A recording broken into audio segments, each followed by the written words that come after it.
is the HTC ONE. Basically, this phone is HTC's Hail Mary. The company's been in rough shape for a long time, and it's hard to say how many more chances it's going to get to make a real dent in the smartphone market. The One is HTC pulling out all the stops, trying to prove it can really be relevant again. It has some remarkable specs, some impressive features, but how can it compete? It's light and thin, but its matte aluminum body still feels really sturdy and strong. The back curves ever so slightly, and the chamfered edges slope down toward the front of the phone, so the whole handset kind of just nestles into your hand. The phone's back and edges are pretty minimalist. They're silver with white accents plus Beats and HTC logos. And there's only one port, a micro USB that doubles as micro HDMI on the bottom. The power button is on top, which is a little awkward to reach on a phone this big, but at least there's a good reason. There's an IR blaster built into the power button, which lets you use your phone to control your TV. The software for doing that isn't great, but it does work, and it's a handy feature to have. There's a little more going on the front of the phone. There are speaker grills on the top and bottom, which both look cool and sound awesome. They create a really nice stereo effect as you hold the phone sideways, and they're a lot louder than most phone speakers. You think the rules don't apply to you because you disagree with them? 3, 2, 1. There's some Beats software at work here, and it does make a noticeable difference, though it's basically just adding a low end to whatever you're listening to. But the star of the show here is the 4.7-inch 1080p display in between those speaker grills with tiny black bezels on either side. 1080p displays aren't exactly novel anymore. We've seen similar displays on the Droid DNA, the Sony Xperia Z, and the like. But this one is every bit as good and even a little sharper since it's 4.7 inches instead of 5 like the other devices. Colors are great, text looks fantastic, viewing angles are really good.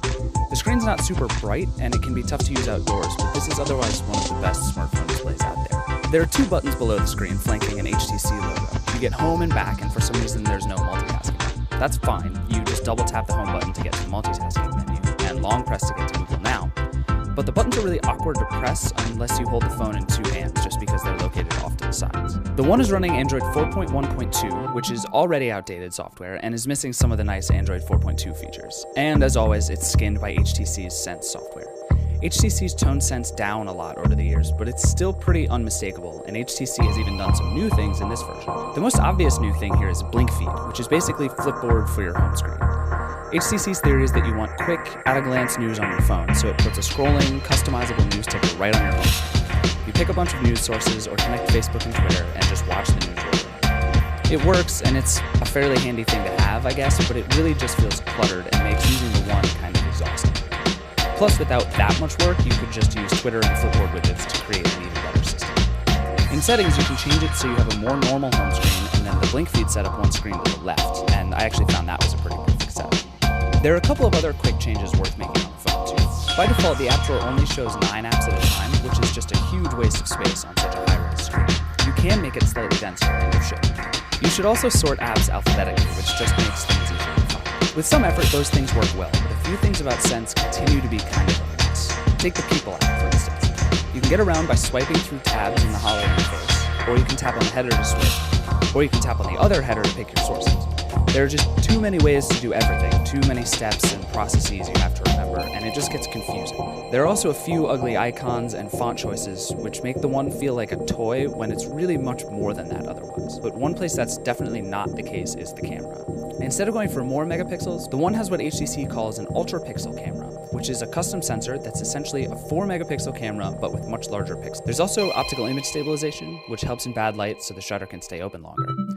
But the downside is that you get noisier, softer photos. There are a lot of internal filters and settings for the camera, but the coolest one by far is called Zoe. Basically, it takes 1 second of video before you press the camera shutter and 3 seconds after, and then lets you scrub frame by frame through the video to pull out exactly the shot you want. It works great, and really helps undo the shutter lag problem every smartphone has. The camera's a trade-off. Its photos aren't as sharp as some of its competitors, particularly at larger sizes, but there are a bunch of cool features, and you really can just get shots you couldn't otherwise. The One runs Qualcomm's Snapdragon 600 processor with 2 gigs of RAM, and it's just off the charts. Even intensive games almost never lag or drop frames, and except for a few pervasive Android issues like scrolling, which is for some reason still jumpy on every Android device, it's as good as I've seen. It's kind of overkill, honestly, since a quad-core processor is really beyond what you need and what any software is tuned for, and the performance isn't noticeably better than any other high-end phone, but that's obviously not a bad thing, and it does work really well. Call quality and reception are about what you'd expect. Noise cancellation was actually really good on the One, picking up less background noise than the iPhone or other Android phones I tested, but it's not a huge difference. I didn't get to test the LTE version, but this unlocked European model was fast and reliable on at&t. When you look at the One's spec sheet from the super fast processor to the big and high-res screen, it seems impossible that the One would get good battery life. And it is impossible. The One will last a full day, but only with really light use and some serious optimization. In more practical use, you're going to want to keep a second charger with you at all times. After I spent about 10 minutes demoting blink feed, fixing the app drawer, and installing a third-party keyboard, I kind of fell in love with the HTC ONE. Actually, I fell in love with it the moment I took it out of the box, but with a little work it became not only a beautiful phone, but one I could actually use to get work done. There are a handful of things I still hate about Sense, and the battery life is really unfortunate, but I can pretty easily say this is my favorite Android phone. Of course, Samsung may have something to say about that with the upcoming Galaxy S4, but as of this moment, the HTC ONE is the gold standard for me.